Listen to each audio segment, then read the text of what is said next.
हमके पता चलक है झारखंड में जब संगीत सिखाए लेकिन शिक्षिका बनकर इंटरव्यू होते रहे तो केशो बहिन जाए रहे और बहुत बेहतरीन इंटरव्यू आपने दे ही। उम्मीद है जे नागपुरी गीत संगीत के धरोहर है सके बचाए के लिए सिखाए के लिए रोरे टीचर का रूप में भी रोरे हुआ कर चुनल जाब और रोरे बेस गीत के सिखाब ऐसा आशा विश्वास है। तो दिन दुन रात चौगुनी कर प्रगति करूं और गीत संगीत में इसलिए रचल बसल रहूं और हमर समाज कर मान के रोरे बढ़ाते रहूं। बहुत बहुत बधाई रही, बहुत बहुत स्वागत है।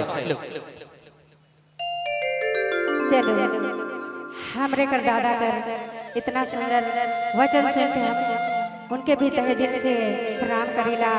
हमके आशीर्वाद देना है और मन का कृपा रही तो जरूर आगे बढ़। चलो ठीक है दीदी मतलब फरमाइश में कोई गम गाना गाओ या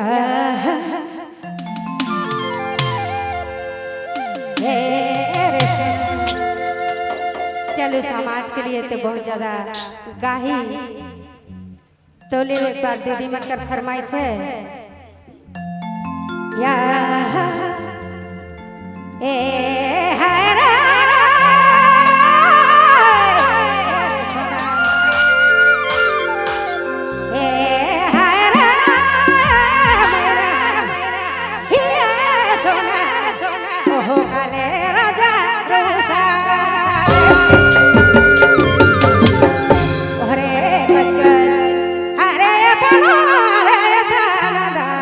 राधा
बहुत बहुत धन्यवाद।